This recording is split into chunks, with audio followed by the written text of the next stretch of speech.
What's up, everybody? Joe Bernstein here.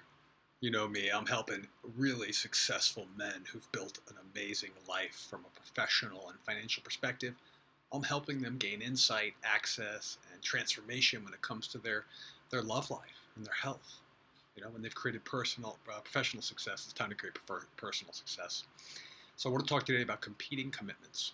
If you ever wonder why you can't follow through with things that you say you want to do, listen to this video. I have no idea how long I'm going to go. It could be 2 minutes, it could be five. Listen to the whole thing. So I was working with a man today who is doing some great things in his professional life, and for the most part, his personal life is great. We're working on a couple strategies around health that he actually thinks is going to help him with dating, that he thinks is going to help him too with his professional world. And it came to the conversation about sleep.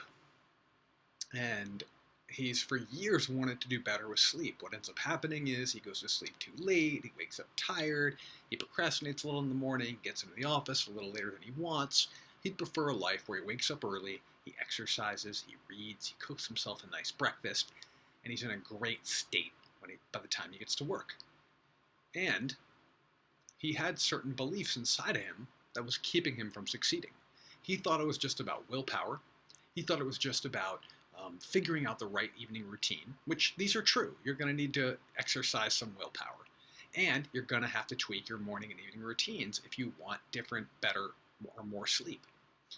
But he also had competing commitments that lived in his beliefs. He wants to date more.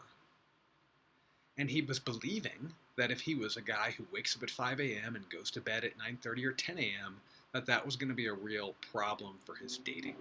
He also thought it would be a problem for his social life on the weekends.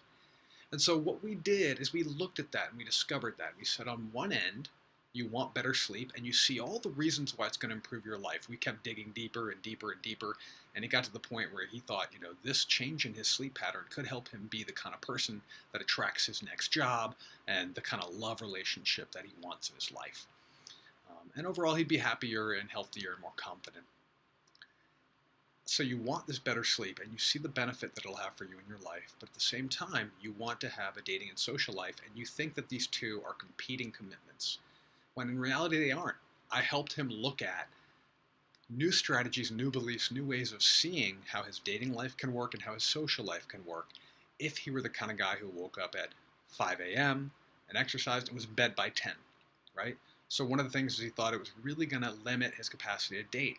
And we just had to recognize, no, actually, you'd get more creative when it came to dates. And in fact, your level of discipline and structure and operating within boundaries is going to be an extremely attractive quality for the type of woman that you want in your life. That right there was an eye-opener for him. It changed the way he saw the situation that he was trying to live within and trying to create. And these are the types of things that get in our way, that get in your way. This doesn't matter if we're talking about improving your relationships and your love life. It doesn't matter if we're talking about improving your health. You will have beliefs that create competing commitments. You'll have desires that compete with each other. And it's a matter of getting them in front of you, bringing them into consciousness, and then choosing new beliefs and new behaviors from that place of consciousness. So you guys know that's what I do. I'm doing this video so I could attract you to my work.